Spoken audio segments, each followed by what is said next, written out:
Jesus Christ is one of the most famous figures in the West, spread across the Catholic and Protestant religions. For these religions, Jesus is God who became man.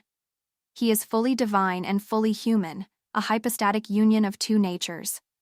Jesus is the Son of God and the second person of the Holy Trinity, composed of Father, Son, and Holy Spirit.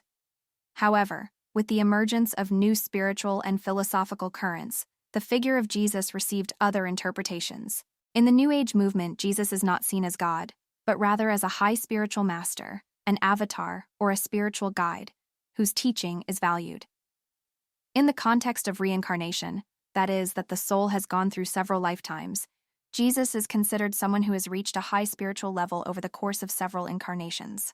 According to New Age spiritualists, Jesus was the incarnation of Master Sananda, who originates from the constellation of Sirius and belongs to an angelic order of the lineage of the Kumaras, he being a direct brother of Sanat Kumara, Maitreya, and Master Kuthumi, all spirits with very high vibrations and far ahead on the ladder of spiritual evolution. Sananda is also recognized as a direct manifestation of the Archangel Michael, considered the creator god responsible for the origin of our universe, called Nebadon. And I make an observation. Do not confuse Archangel Michael with Archangel Michael, but this is a topic for another video. Michael can be conceived as Christ himself and, as already said, creator of our universe.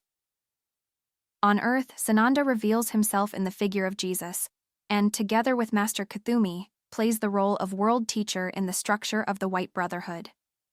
Sananda incarnated as a human being on earth 2,000 years ago, with the mission of planting the Christ seed in the heart of humanity, and this has caused many political and evolutionary consequences. Jesus, as a child, had a normal life like that of any boy his age. He was a very healthy child and was always full of childish play with the other children his age. Until reaching adulthood, Jesus was also devoid of the full awareness of his true identity, just like many of us. Only through his consecration, his baptism, which took place in the Jordan River, did he receive the infusion of Michael's Christ energy into his human nature. The reference to the famous white dove in some passages of the Bible, indicating the arrival of the Holy Spirit, is interpreted as a metaphor symbolizing the neural fusion that occurred between Michael's consciousness and the personality of Jesus. From that moment, being Jesus already with the Christ consciousness coupled, it was then that he began his journey of healing and preaching.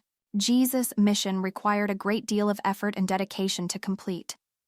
That is why it was necessary for him to unify his strength with his twin flame Mary Magdalene, also known to you as Master Nothing, and also with the consciousness of the earth in order to then be able to carry his mission to the end. Jesus introduced knowledge and information that was significantly advanced in relation to humanity's understanding of that time. However, this also led to numerous misunderstandings and misinterpretations about his teachings. While some people were able to assimilate his message and were touched by the energy of the Christ in their hearts, others used these teachings to manipulate and control others through religious structures. Even in the human condition, Jesus experienced fears and doubts during his mission on earth. He experienced emotions such as love, doubt, anger, joy, sadness, and pleasure, just like any human being incarnated in matter. Jesus, too, doubted whether he would be able to go all the way with his mission. Once his disciples caught him weeping because he foresaw the sad end that awaited him. In that Bible passage where he says, "Father, if it is possible, remove this cup from me, yet not as I will, but as you will." It was one of the moments when Jesus was most desolate and unsure of the challenge that awaited him.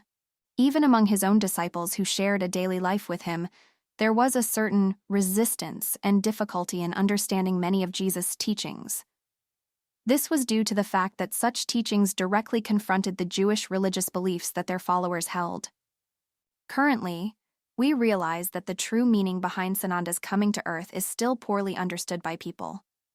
For the New Age movement, Jesus, Master Sananda, did not come to this world to save humanity from its sins, but rather to reveal to humanity the infallible presence of love that resides within every living being.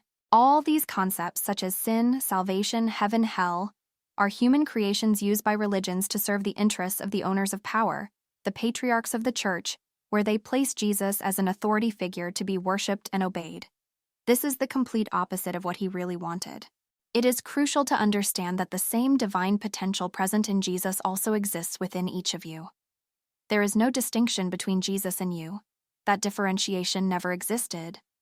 Therefore, no longer see Jesus as superior to you, for he did not desire to be placed on a pedestal. 2,000 years ago, he clearly expressed, "You are gods, and all that I have done you can also do, and much more." Jesus never sought worship or idolatry. His true desire was that all human beings would love one another and recognize the presence of the Christ within them.